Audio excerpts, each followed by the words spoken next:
Good morning and welcome to Holistic at Home. I am the Holistic Homemaker and today we are talking about purpose.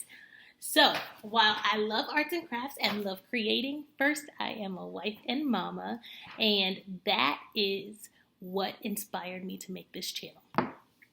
So, the inspiration for this channel came 5 years ago. My husband was deployed. He was on a 365 tour. Thankfully, it was in a more safe environment, so I didn't really have to worry about his safety too much. It was just the fact that we were separated. So we had our 6-year-old, and I was pregnant with our now 5-year-old. So I was separated from my husband for the first time in our marriage. I was by myself with he was a little over 1 whenever he first left. My husband first left. And then I was like 6 or 7 months pregnant with our 5-year-old. So it was a stressful time. Not to mention, it was a blessing that I was able to go back and stay with my parents. But that brought, things, a different host of things. Which my parents are amazing. So that's not it. And they were an amazing support system, and I am so grateful to them that I was able, that they allowed me allow me because we've had 2 deployments, and both times me and the boys went back and stayed with my parents. But being a grown woman and having your own family and being the queen of your own castle, and then having to go back having the opportunity to go back and live with your parents and being back under their roof, and kind of the, juxtaposition of going from those roles, or those feelings and experiences, that was difficult for me as well. So it was stressful. So I was very snippy. I really was. Look, and I've already asked for forgiveness, but I was very snippy, and I was stressed, and I just was not the person that I usually am. Usually I'm very happy and upbeat and positive, or at least I try to be. And I just was so snippy and short. And our 1-year-old, while he's always pretty much been a rule follower, he was in that developmental stage where they want to start doing more, because he wasn't 1, he was almost 2. So he was trying to assert his independence and assert his newfound personality and his skills, and it was a lot because I was by myself, and I don't know being a single mother, which I wasn't a single mother, but I don't know if there are any single mothers watching, but you always have to be on because you're the one watching your child, like nobody else, so it's, now whenever my husband comes home, then I can kind of like power down because I have another set of eyes. But whenever you are the one watching your children, you are always on. And so it is draining. So I pray for your strength, and, but it was really draining. And so I was snippy.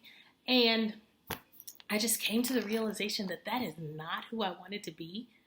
So I prayed about it. I'm a Christian, and I believe in prayer, and I believe in the power of prayer. And so what I was told was to be the mommy that you want them to remember. And I was I was convicted because I knew that I wasn't being that.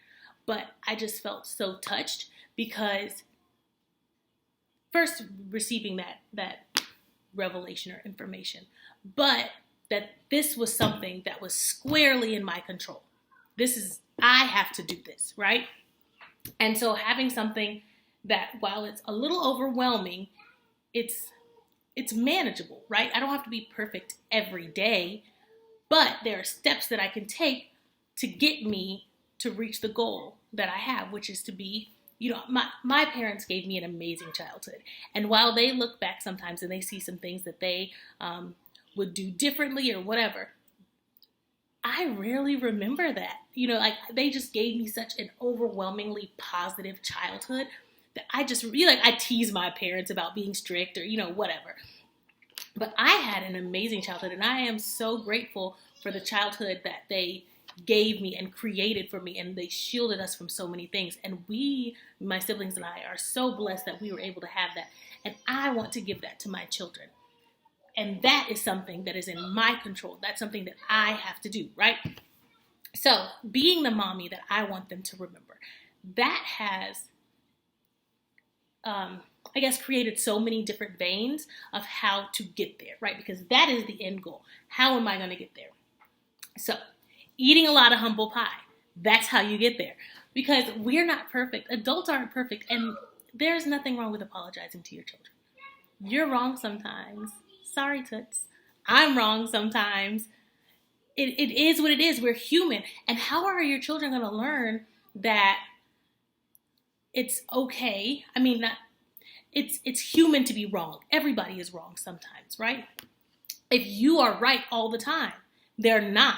And they're going to feel even worse when they're wrong because you're never wrong, or you portray or you pretend that you're never wrong, right? I apologize to my children all the time. If I'm snippy and it's not something that, like, if they're in trouble and I'm kind of fussing, that's one thing. But if I'm snippy because I'm tired or snippy because I'm frustrated, that's not your fault. I need to apologize for that. I'm taking my feelings out on you, and you don't deserve that. So I apologize, and I ask them if they forgive me. So in our house, when you apologize, you say, I am sorry for, or I apologize for this, right? So you don't just say, I'm sorry. I say, blank, child A, B, C, D, or E, because we have 5 children. Mommy apologizes for being snippy. I was frustrated, but I should not have taken out my frustration on you. So they know that that's how they need to model their apologies, to each other and to us. So apologizing, right? So we also give grace and we receive grace. We extend a lot of grace because we are parents of 5 young sons. Our oldest will be 11. He's from my husband's first marriage. He will be 11. And then our 4 together are 6, 5, 2, and 6 months. And everybody, we're all learning. I'm 30. I'll be 32. My husband is 35. He'll be 30. Yeah, okay. So my math was off because I will be 32, but I'm 31. He's 35. He'll be 36. And we're all still learning. So we have to extend grace to each other because we're none of us are there yet. We're all still, we're still in the process. All of us are. So we have to extend grace, and you have to be able to receive grace gracefully, right? So whenever somebody extends grace to you, you need to accept that and be appreciative of the grace that you've received. And as the mom, as the homemaker, I need to model that, right? So we've chosen to homeschool for many reasons, and I'll probably come back with a video about that. But that is homemaker. I make the home. And I think if more of us would get that in our hearts and in our minds and set our purpose around that, making the home, right? Rather than saying, I'm a stay-at-home mom. Not that there's anything wrong with that. If that's the verbiage that you choose to use, right? There's nothing wrong with that. But for me, homemaker seems like more of a call to action, or more of a job description, but that is your purpose. I make the home. My husband, he works, out in the world, and he brings the money home, and it is my responsibility to create the home atmosphere, right? So I do the decorating, I do the, cooking, I clean. Probably should do a little bit more of that, but we have 5 boys. But I don't do the bulk of raising our sons, but I stay at home with them, so I'm, caring for them, during the day while my husband's at work. But if you make the home, if you make that your purpose for doing this, instead of saying, I stay at home mom, you could stay at home and do nothing. Not saying that that's what stay-at-home moms do, of course, but to say I'm a homemaker, right? I'm just telling you that the power that I feel behind calling myself a homemaker rather than a stay-at-home mom. And I got that from my mama because she was a homemaker in our early formative years, and I just remember that so fondly, other than the fact that she wouldn't let us ride the bus to school. And then when she finally did let us ride the bus to school, she apparently would drive behind the bus, which now I completely get because I'm that mom and I would definitely do that. But my kids aren't going to be public school. So I just feel I wanted to share with you the original intention and inspiration behind the channel, because I really want this to be a place of encouragement, because I know how discouraging, it can be, and how discouraged we can get, because the world, unfortunately, sometimes doesn't look too fondly on homemakers or stay-at-home moms, and the idea is still kind of that you choose not to work, you don't want to work, when studies show that we work more than people who work. Like, I am an RN by trade, and I can tell you, I'm an RN by trade. I specialize in geriatrics, and most recently I specialized in wound care. And I have worked a double, being full-time as an RN because I was on call, and I've worked over 20 hours. And sometimes I am more tired. Hold on, Bubba. Go play. Sometimes I am more tired. Well, a lot of times I am more tired being a homemaker than I was being a full-time nurse, because then I had, time to myself. Bubba, please close the door, baby. I had time to myself. I got to take a lunch break without people looking over my shoulder, asking for my food. So, I just want all of us homemakers to value what we do and realize that the sacrifice that we're making is not in vain. So while people around us may suggest us to go back to work like it's just like just some fly-by-night thing that we've decided to do, we are sacrificing, right? At work, I was LaShannon, right? And I had that time to be myself. But while I'm sacrificing being LaShannon, while I was working, I sacrificed time away from my boys. And because I was in an administrative and overseeing position, my hours ran long.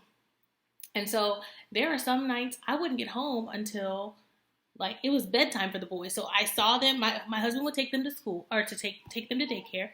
And then I would, tell them goodbye as they were going to daycare. And then I would tell them goodnight as they were going to bed. And that is not okay for me. I'm not willing to make I'm not willing to sacrifice that time away from my children again. So I'm not going to. So I have decided to sacrifice. And I want you guys to realize how much of a sacrifice it is that you're making for your family, and how beautiful it is that you value creating this home and creating this childhood for your children, that you're willing to sacrifice a part of you, or maybe career goals that you have. That's a beautiful thing. It should be an empowering thing.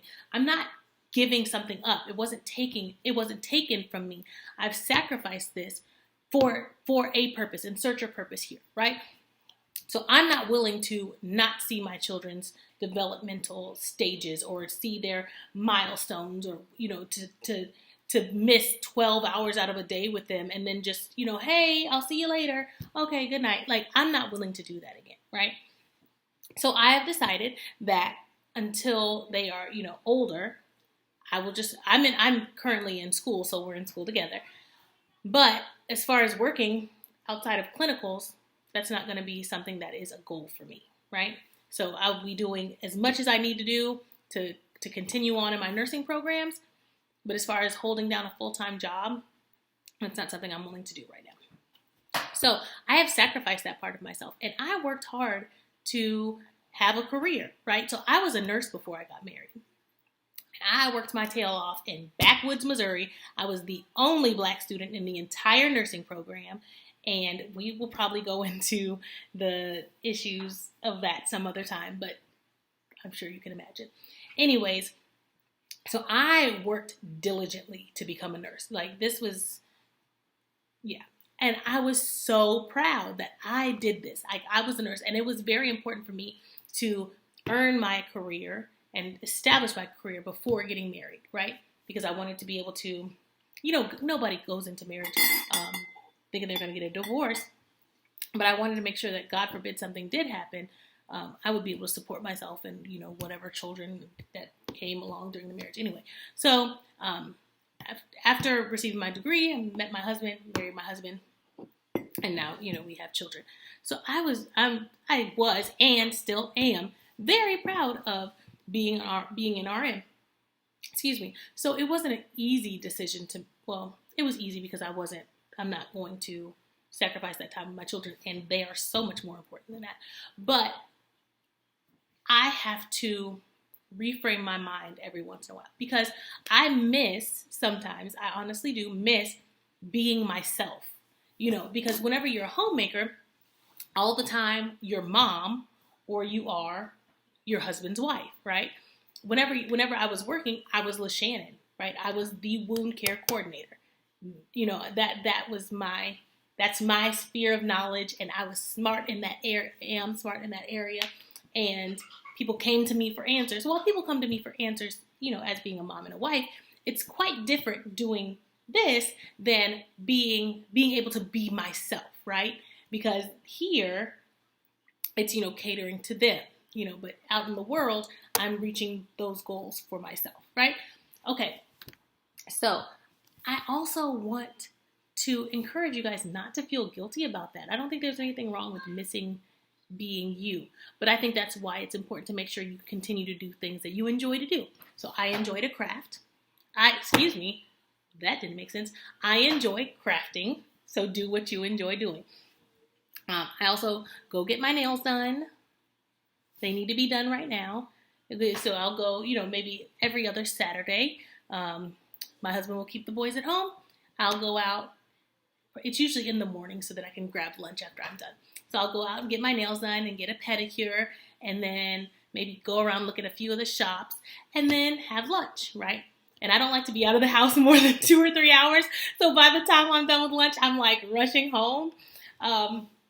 But continue to do things that make you happy for you, because you've sacrificed being you outside of the house for focusing on the home, which is a beautiful thing, but you have to care for yourself. You can't pour from an empty vessel. So you have to pour into yourself, or allow yourself to be poured into, so that you can continue to pour into your children and your husband.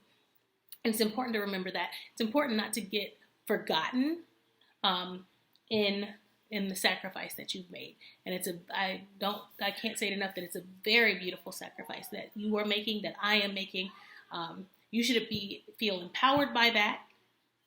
You should feel proud of that, because, for us, we are raising 5 young Black men, right?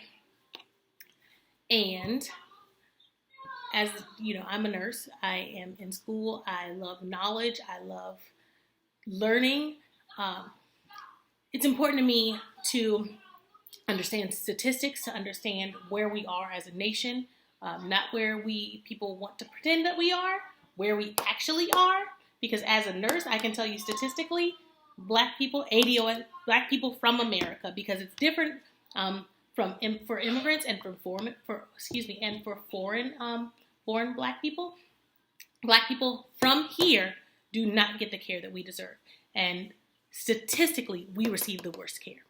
Statistically, my sons probably more closer to our oldest son, because our young sons are still really young. Our sons, Black sons, are seen as 5 years older than what they really are, which in the minds of others kind of justifies the way that they're treated. Our sons are overdiagnosed with ADD and ADHD. Our sons receive more strict discipline than their white or counterparts of other races.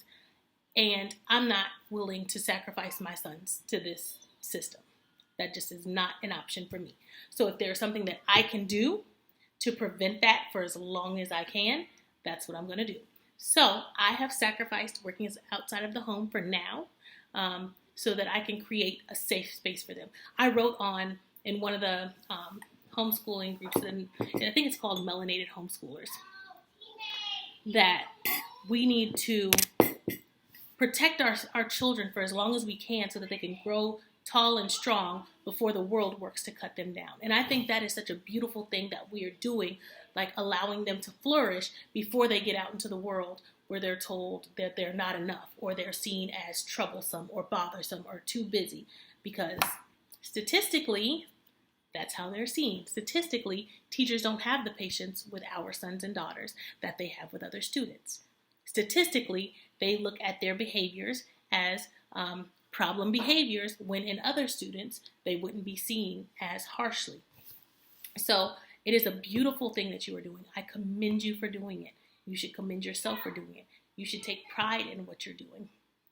And I thank you for doing it, because we are creating a generation of young Black children that, what, baby? Okay, go play your game, baby. You are okay. Houston, be nice. Go ahead, baby.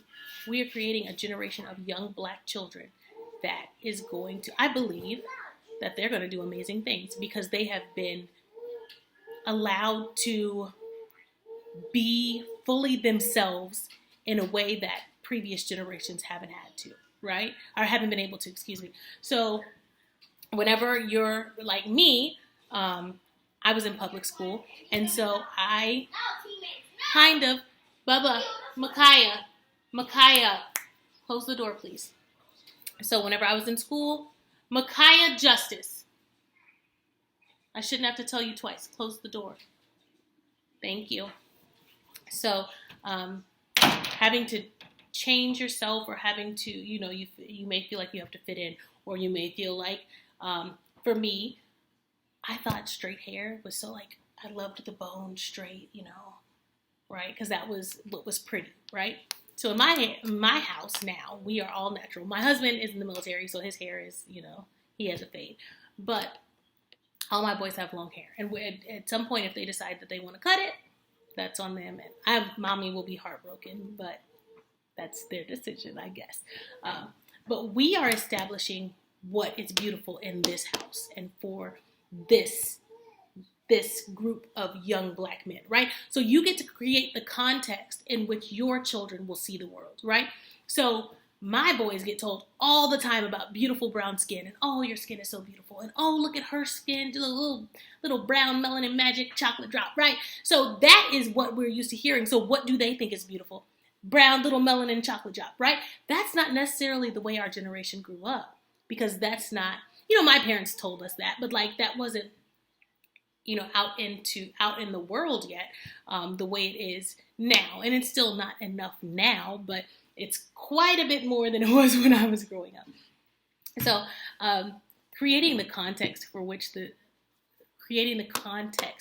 in which our children see the world is a beautiful and powerful thing. And I just urge you and encourage you to see the power in that and see how important it is, because that is the way that your children will see the world.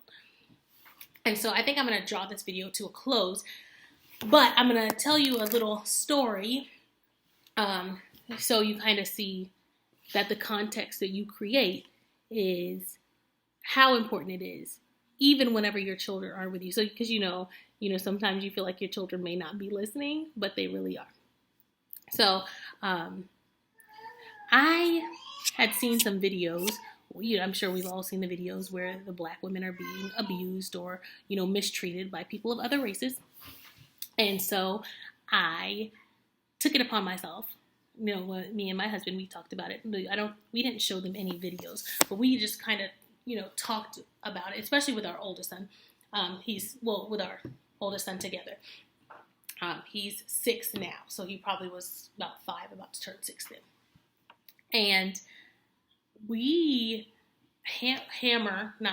but we emphasize that kings protect their queens, right? You are a prince now. You will be a king, right? Of your castle, of your sphere. Kings protect their queens. If you're out in the world and you see somebody abusing a Black woman, you don't allow that, right? You don't. I don't think anybody else would. We should not, right? And so, we say that, but, I don't think, So anyway, my 6-year-old is now in kindergarten. This will be his last year in public school, but his teacher is amazing, so it has nothing to do with her, of course. And we got an email last week that almost made Mama cry. They had a morning meeting discussion, I guess during carpet time, and the question that was asked of the kindergartners. My son is I think I said that he's in kindergarten. The question that was asked of the students was, what would you do if you were king or queen for a day? And so the teacher emailed me and said that my baby said If he was king for the day, he would protect his queen.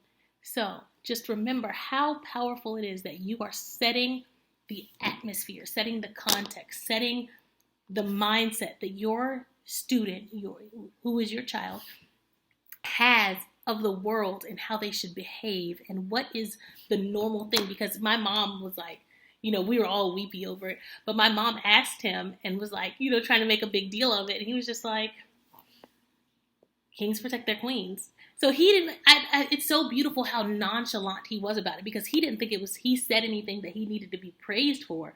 He just said it was common knowledge. Kings protect their queens, duh. Of course he didn't say duh. We don't play that. But it's just a beautiful thing that we are able to do this for our children. And I thank you for coming on this journey with me, doing it with your children.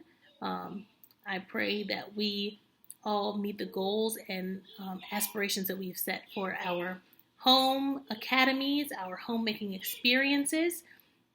I pray that this video has blessed you or encouraged you in some way.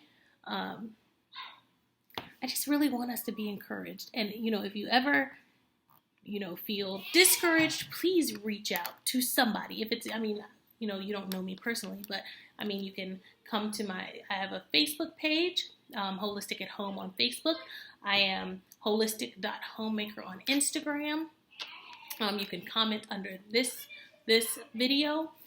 Just please reach out to somebody, because what you're doing is beautiful and it is needed. It is necessary. It is powerful. So don't ever feel like you're just a homemaker, right? Like you are creating the microcosm in which your children live. Like you are creating their world. That is not a small thing.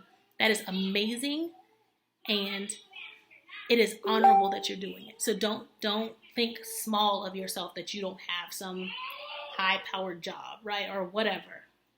I think a lot of us have been there, done that, right? I've been a nurse. I've been, the unit manager. I've been, and while, once my boys get older and once my parents retire and they're able to kind of help with the homeschooling, then I probably will go back to work, because I know we've set that environment and now my parents can come help, right? But I'm not sending my children to public school. I'm not going to do that. Well, at least not that I see now, right? We all grow, whatever. But in this mindset that we're in right now, in this space, it's not going to happen. So I encourage you to reach out. I encourage you to make homemaking friends. I'm open to homemaking friends. I hope I've shown myself friendly. I just pray that we all take what we're doing seriously, and that we see that it is a big deal. What we're doing is a beautiful thing, and we're making a beautiful life for our children so that they can create a beautiful life for their children, right? So I pray that you all have a great day, great, productive, that you get everything done that you need to get done. We're about to go watch some Phonics Man, probably some Blazer Fresh. Please follow me on Instagram at holistic.homemaker. Please come join our page at Holistically at Home. And it's at holistic.home. There's no dot. At Holistic at Home. And holistic is HOLY, because it's holy, right? So I try to put it together. Holy and then holistic. So HOLY STIC at home. Please like and subscribe. Please share.